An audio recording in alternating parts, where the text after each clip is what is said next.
A Grand and Wonderful Day. Written by Mary Packard. Illustrated by Darryl Baker. It was a sparkling morning in the 100-acre wood, the sort of day that makes Pooh Bear want to say hello to the sun, the birds, and the trees, and especially to the honey pot waiting in the cupboard. As he tumbled out of bed, Winnie the Pooh remembered that a grand and wonderful thing was going to happen on this day.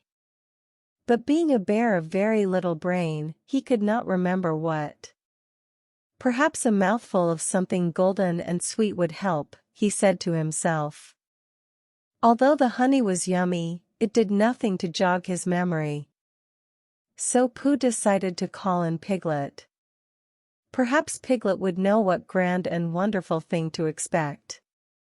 On his way, Pooh sang to keep himself company. How nice it is to be able to say, even when you don't know what, that something grand will happen today. The wonderful thing you forgot. Oh, a grand and wonderful thing will happen today. Rum tiddly tiddly tum. Pooh's song ended just as he got to Piglet's house. He knocked on the door. Surely 3 knocks should be enough, Pooh thought to himself. But he knocked once more for good measure. No one was home. Maybe Piglet has gone to visit Rabbit, said Pooh. Pooh knocked 3 times at Rabbit's door, then 3 more times in case Piglet was there, but there was no one home to say. Hello, Pooh. We were hoping you would come along. Or better still. Hello, Pooh. We've been saving a little something for you just in case. Dear, muttered Pooh, scratching his head. Something grand and wonderful will happen today, but no one will know it but me. Things are always so much more grand and wonderful when your friends are there to share them, I always say. So Pooh Bear continued on to the sandy pit. He was hoping to find Roo playing there with Kanga watching over him, but when he arrived, there was no Kanga and no Roo. I know, thought Pooh.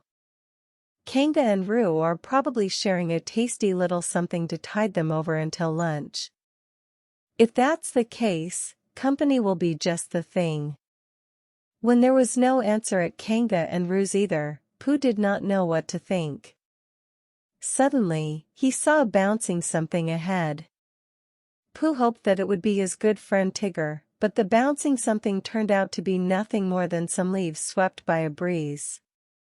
By the time he got to Owl's tree house, Pooh's tummy was beginning to grumble. Please, oh please let Owl be home, chanted Pooh as he knocked on the door and rang the bell at the same time. But by now, Pooh was really not surprised to find that there was no one home at Owl's house either. Now this was quite a lot of disappointment for one bear in one day, but Pooh refused to give up hope. He kept on walking until he arrived at the rather sad and boggy place where Eeyore lived. Eeyore! Oh Eeyore, where are you? But the little donkey did not answer. Bother, cried Pooh. What if instead of something grand and wonderful, something entirely different is about to happen today? Something sad and gloomy, for instance. What if everyone knows it but me? I'd better go to Christopher Robin's house at once, he'll know what to do. Pooh hurried through the 100-acre wood, up steep slopes and over a rocky stream. Thoughts of blustery days and a honey raid by heffalumps and woozles filled his head. By the time Pooh arrived at Christopher Robin's house, he had become quite upset, too upset to notice the colorful banner and balloons all about the yard. Christopher Robin, a sad and gloomy thing is about to happen. Pooh sputtered. I hope it hasn't happened already. Just as Pooh was relating his worries to Christopher Robin, Piglet and Rabbit and all the rest popped up to shout. Happy birthday, Pooh! Silly old bear, said Christopher Robin gently. Did you forget what day it is? I suppose I did, said Pooh. But I just remembered that no bear ever had such grand and wonderful friends.